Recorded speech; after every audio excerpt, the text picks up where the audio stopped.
کو کہتے ہیں دو قومی نظریہ. یہ نظریہ ہے.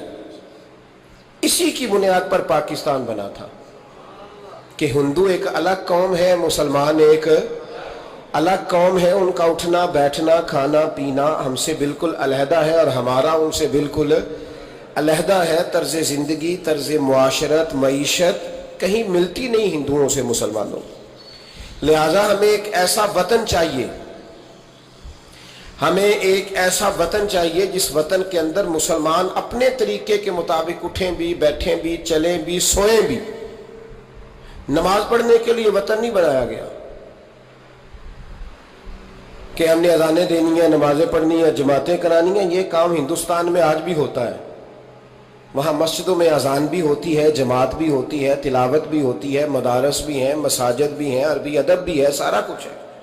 وہ پریشان کرتے ہیں، اس سے قطع نظر کرتے ہیں، وہ تکلیف دیتے ہیں، لیکن پابندی نہیں ہے. یہ سارے کام وہاں بھی. پاکستان نماز کے لیے نہیں بنا،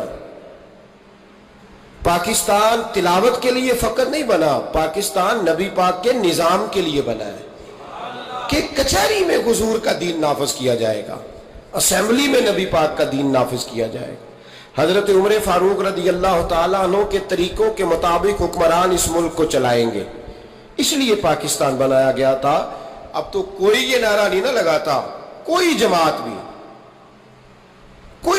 یہ نعرہ نہیں لگاتی جتنی سیاسی جماعتیں ہیں. حالانکہ پاکستان کا نعرہ آج بھی ہر آدمی کو پتہ ہے کہ پاکستان کا مطلب کیا، لا الہ الا اللہ محمد رسول اللہ صلی اللہ تعالی علیہ. لیکن کوئی بھی سیاسی جماعت اب اس نعرے کو لگانے کو تیار، بلکہ اس نعرے سے کامتے ہیں سیاسی حکمران. ان کو ڈر آتا ہے، ان کو پتا ہے کہ جب پاکستان کا ترجمہ لا الہ الا اللہ محمد رسول اللہ ہوگا تو سب سے پہلے ہمارے لیے مشکل بنے. ہمیں سب سے پہلے احتساب کے کڑے مراحل سے گزرنا پڑے گا. دیکھیں نا، جمہوریت کے لیے اگر پاکستان بنا تھا تو جمہوریت تو میں ہمیشہ کہتا ہوں ہندوستان کی جمہوریت آج بھی پاکستان سے بڑی مستحکم ہے. ایک دفعہ بھی وہاں ڈکٹیٹر کی حکومت نہیں آئی.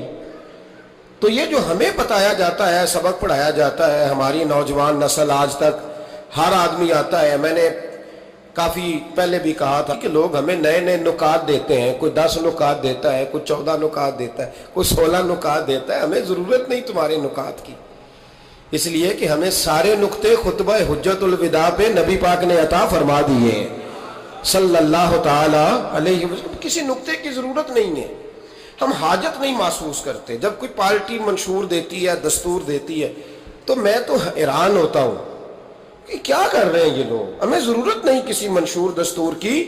سارے منشور، سارے دستور، سارے قانون، ساری باتیں آمنہ کے لال ہمیں عطا فرما گئے ہیں. ضرورت نہیں ہے. پاکستان بنا تھا دو قومی نظریے کی بنیاد پر. نظریہ کیا ہے؟ لا الہ الا اللہ محمد رسول اللہ صلی اللہ تعالی علیہ. حکمران اس کو بھول گئے اور انہوں نے قوم کی ذہن سازی اس طرح کی، میڈیا کو ساتھ ملا کے بچوں کا ذہن اس طرح کا بنایا کہ قوم بھی تیار نہیں ہوتی. نظام مصطفیٰ صلی اللہ علیہ وسلم کے لیے قوم تیار، حالانکہ کافر کو آپ کی نماز سے کوئی مسئلہ نہیں. یورپ میں کبھی پابندی لگی ہے کہ مسجد نہ بناؤ؟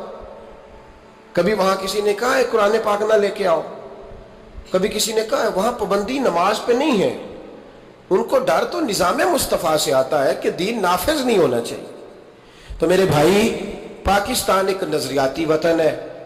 جتنا دوڑ سکتے ہیں میں اور آپ دوڑ لیں، جتنا دوڑ سکتے ہیں. جہاں تک یہ قوم بھاگ سکتی ہے بھاگ لے. یہ اس چہرے کو اپنا لے یا اس چہرے کو اپنا لے یا اس کو آزما کے دیکھ لے. چونکہ اس وطن کی بنیاد کلمہ ہے تو یہاں سکون بھی اسی وقت آئے گا جب حکومت بھی کلمے والے رسول کی آئے گی صلی اللہ تعالی علیہ وسلم صلی اللہ تعالی. اور اسلام ہر جگہ یہ بتاتا ہے کہ ملک کس کے ہیں؟ اللہ کے. تو نظام کس کا ہونا چاہیے؟ اللہ کا، اللہ کے دین کا.